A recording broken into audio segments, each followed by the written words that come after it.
can come see me, at Castle Black. I can't. You think anyone will dare tell you women aren't allowed? I'm not going back north. Where are you going? What's west of Westeros? I don't know. No one knows. It's where all the maps stop. That's where I'm going.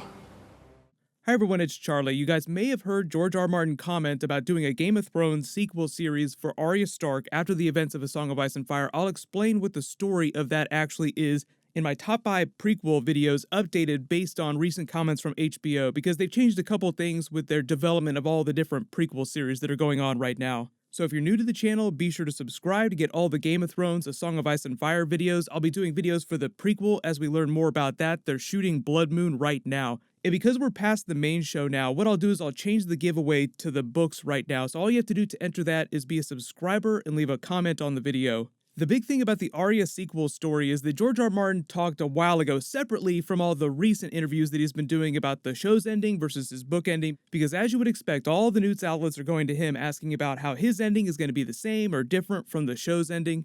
So a long time ago, he just talked about doing the continuing adventures of Arya when she left Westeros at the end of the story, because there was a recent interview where he basically said that his ending to A Song of Ice and Fire and Dream of Spring will be very similar to what's happening on the show with some minor changes. I don't think Dan and Dave's ending is going to be that different from my ending because of the conversations we did have. But they may be on certain secondary characters, there may be big differences. There was another interview from Hempstead, Wright, that sort of corroborates that and what the producers did, even though obviously we got kind of the Cliff Notes version of the story. So even if he does very similar things, it'll feel very different just because you get so much more context for why the characters do the things that they do in these big moments at the end of the story. So really the Arya sequel story is sort of a hard-boiled detective thriller bent, not necessarily her being a faceless person, but her using her faceless person abilities to solve crimes and get into all kinds of trouble during her continuing adventures, especially after she goes west. When he was making these comments, he also talked about Braavos and going back east, so I think the idea is that at the end of the story, Arya Stark is going to the Western continent, but she's not going to permanently settle in any one place, so adult Arya will just be globe-trotting all over the place. So think of the sequel story as the continuing adventures of the Cat of the Canals, that type of Arya Stark, seeking new challenges, falling ass backwards into adventures, just having all kinds of fun. The really interesting thing that just happened, though, the Hempstead Wright interview that everybody's been talking about the last couple of days, is that he did an interview with the official HBO Making Game of Thrones blog. So this isn't just some random blogger out there asking him questions. This is HBO using one of their people in one of their platforms to officially publish information and get him talking about his ending. During this interview, he says that the producers explained that they were doing George R. Martin's book ending that Martin told them himself a few years ago during the now famous Santa Fe story meetings that everybody's been quoting the last couple of weeks. This is his actual quote from the interview. So remember, this is an official HBO person doing this blog post with him. So he says the producers told me that there were 2 things George R. Martin had planned for Bran, and that was the Hodor revelation about how he got his name and that Bran would be king. So that's pretty special to be directly involved in something that is part of George's vision. It's a really nice way to wrap it up. What this information means is that they're basically trying to do George R. Martin's ending, albeit the Cliff's Notes version of his ending. So it's totally understandable that everyone's unsatisfied with the way we got to the ending, even though there'll be a lot of different side characters that are present for everything that's going on. And because of the POV nature of the books, you'll actually understand why certain characters are making these decisions at the end of the story. And think about it this way, how big is one of George R. Martin's books? It's enormous. Imagine the story of the last 3 episodes of Game of Thrones after they wind up killing the Night King being Dream of Spring. So they basically took what was thousands and thousands of pages of book material and condensed it down to a couple hours of television. Speaking of books coming out, George R. Martin also made some recent comments about Winds of Winter's release date, and he just said that if he doesn't get it out by the end of 2020, then he's going to allow the fans and his people around him to lock him up in prison until he actually does finish it. So either we're going to see Winds of Winter by the end of 2020, or we're going to see George R. Martin in a prison cell for the rest of his life. But HBO did a big update on all the prequels a little while ago. George R. Martin has made a lot of comments about the different prequel stories. Like I said, there are 3 in active development right now, 2 in the script phase, and the one that they're shooting is the Long Night Bloodmoon prequel. I know there are a couple big picks on everyone's wish list for Game of Thrones prequel stories. These are my top 5 picks, and Martin has also said a couple prequels they're definitely not doing that I'll talk about after my list here, so this takes those into account. But starting with number 5, the Long Night Bloodmoon prequel, obviously, how's that going to be different from the main show's take on White Walkers, the Night King, in that period in history? The way that HBO pitched the series in their synopsis is that history might not be quite as accurate as you think it is based on all the World of Ice and Fire history that we've read, because that's where a lot of the material for this show is going to come from. My take on that is they're just going to do the good version of the White Walkers and the Night King, not the Cliff's Notes version that the main show did. So you'll understand way more about what's going on with these characters as the White Walkers are created, but HBO hasn't said specifically when the show is going to start. If it's going to start with a pact between the children and the First Men after they created the White Walkers, or if it's going to start sometime before that. Once we learn a little bit more about that, I'll talk a little bit more about stories from that period. We do know quite a bit of history from that era, like the unification of the North. There's a lot of other really big events that were happening around Westeros that they might cover during the Long Night Bloodmoon prequel series.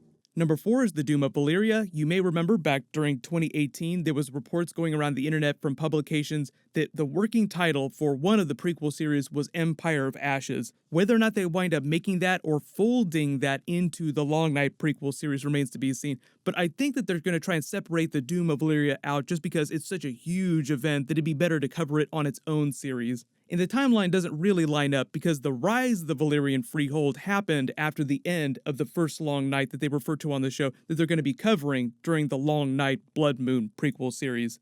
3 is the Empire of the Dawn and the Bloodstone Emperor. This is basically the ancient Eastern Empire of E.T., the rise and fall of the Empire of E.T. You have to imagine that happening before the events of the Long Night, so we're talking tens of thousands of years ago. This area over in the far east north of the Jade Sea.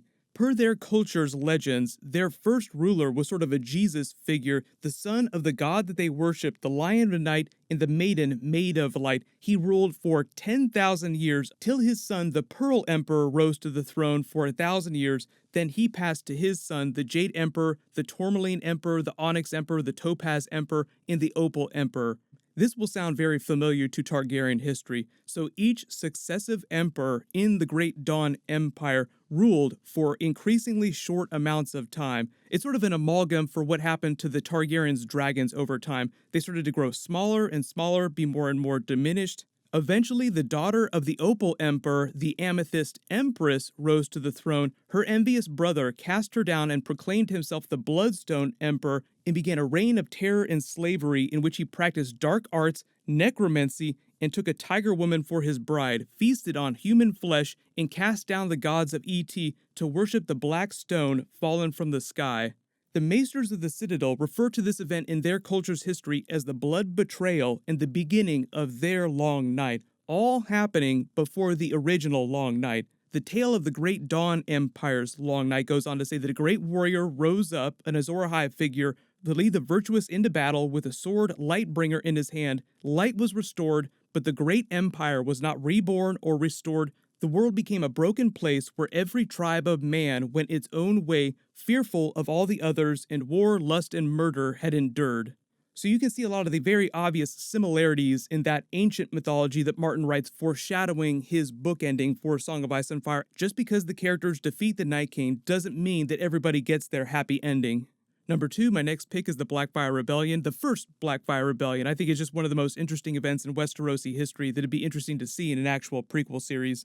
King Aegon Targaryen IV, a very Robert Baratheon type of Targaryen king, very lusty, had many bastards on his deathbed, legitimized them all. And even though, per traditional rules, his oldest legitimate son, Daeron II, was ascending to the throne at his death, but Aegon favored his eldest bastard, Daemon, and gave him the ancestral Targaryen Valyrian blade, Blackfyre, which had previously been seen as the right to rule. Whoever became the heir apparent would wield Blackfyre as they took the Iron Throne. So, by giving the sword to his eldest bastard and legitimizing him, he caused this crazy succession issue whereby half the realm felt like Daemon, the bastard, would have been the better king for Westeros, the other half of the realm supporting the legitimate heir, Daeron II. Daemon takes the name Blackfyre after he's legitimized, forms House Blackfyre, and most of Aegon's bastards flock to him with half of the realm, and this big civil war starts. One of the other bastards of Aegon IV was the Blood Raven himself, the three-eyed raven that we saw on the TV show, even though they never really did that history. So this would be one of those prequel series where you could actually see a much younger version, a young man version of the Three-Eyed Raven.